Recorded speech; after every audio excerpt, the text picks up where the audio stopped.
श्री कृष्ण के उपदेश मानव जीवन के लिए अमूल्य मार्गदर्शन प्रदान करते हैं। उनके विचार केवल धार्मिक ही नहीं बल्कि व्यावहारिक जीवन के हर पहलू को समझाने वाले हैं।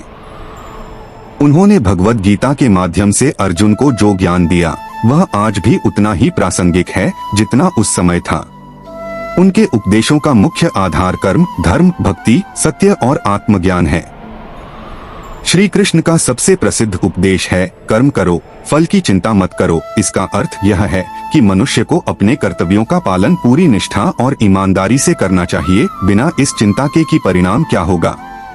जब हम केवल परिणाम के बारे में सोचते हैं तो हम तनाव और डर में जीने लगते हैं, लेकिन जब हम अपना ध्यान केवल कर्म पर रखते हैं तो सफलता अपने आप मिलने लगती है।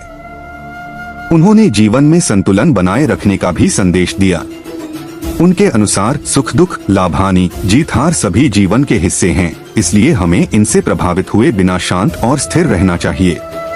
यह शिक्षा हमें मानसिक रूप से मजबूत बनाती है और कठिन परिस्थितियों में भी हमें टूटने नहीं देती। श्री कृष्ण ने भक्ति का महत्व भी बताया।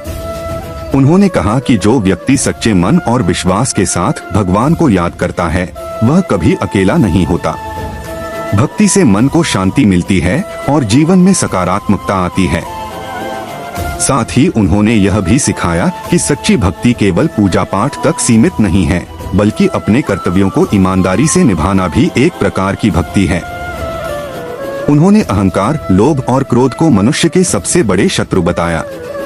उनके अनुसार ये तीनों चीजें व्यक्ति को गलत रास्ते पर ले जाती हैं और उसके जीवन को दुखों से भर देती हैं। इसलिए मनुष्य को अपने मन और इंद्रियों पर नियंत्रण रखना चाहिए। आत्मसंयम और धैर्य के माध्यम से ही सच्ची सफलता और शांति प्राप्त की जा सकती है। इसके अलावा श्री कृष्ण ने सच्चे ज्ञान का महत्व समझाया।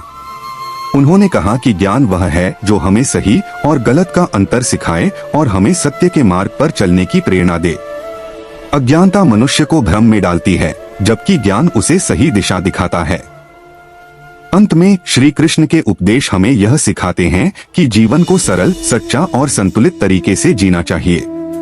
यदि हम उनके विचारों को अपने जीवन में अपनाते हैं तो हम